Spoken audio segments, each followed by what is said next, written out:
नमस्ते India, welcome to my YouTube channel we act. मैं रंजीत आपके सामने कुछ जाने अनजाने विषयों के साथ प्राचीन भारत के प्राचीन सम्राट और उनके वंश के विषय को लाया हूँ। हमारे छुपाए गए हिंदू राजवंश के महान राजाओं के बारे में कुछ रोचक जानकारी के लिए पूरा वीडियो लास्ट तक देखें।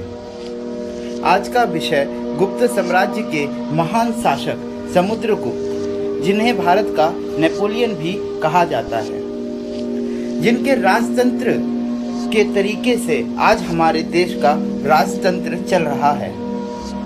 मेरे चैनल को please like, share and subscribe करिए, जिससे मैं आपको और भी प्राचीन राजाओं के बारे में जानकारी देता रहूं और आपको मेरी जानकारी प्राप्त होती रहे।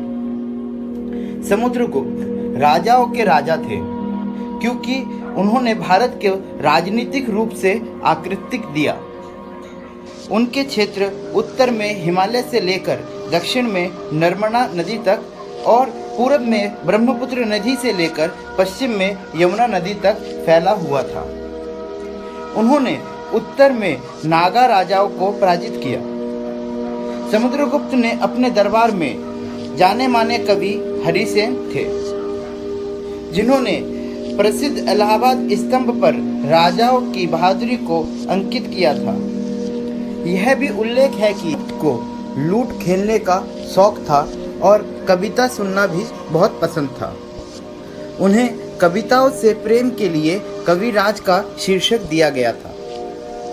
उन्होंने 7 अलग अलग प्रकार के सिक्कों का निर्माण शुरू किया, जिसमें मानक, आर्चर, बेताल, अक्ष, अश्वमेध, किंग एंड क्वीन जैसे थे। गुप्ता राजाओं के पास अपने राज्य में मुद्रिका प्रणाली काफी थी। भले ही उन्होंने कई प्रांतों पर विजय प्राप्त कर, समुद्रगुप्त ने यह भी देखा कि उनके अपने लोगों के बीच शांति और सुधार बनाए रहे। वह पड़ोसी राजाओं के साथ मित्रतापूर्ण शर्तों पर थे। उन्होंने बौद्ध भिक्षुओं की सुविधा के लिए साइलोन के राजा को बोधगया में एक बुद्ध मठ बनाने की अनुमति दी।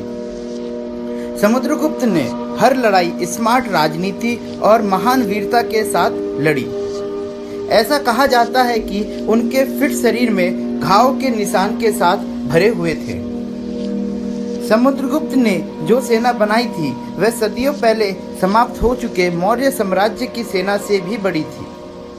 उन्हें 4 दीवारी बनाने और लंबे समय से निष्क्रिय सीमा चौकी को बहाल करने के लिए जाना जाता था।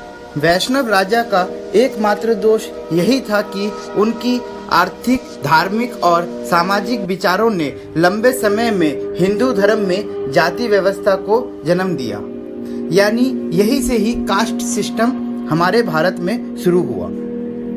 समुद्रगुप्त ने ब्राह्मणों की शक्ति और समाज पर उनकी शक्तिशाली प्रभाव को मजबूत करने के लिए अश्वमेध यज्ञ किया।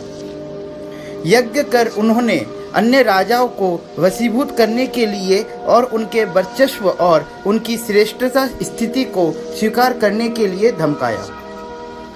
अपनी सभी जीतों के लिए समुद्रगुप्त को भारत का नेपोलियन के रूप में भी माना गया है।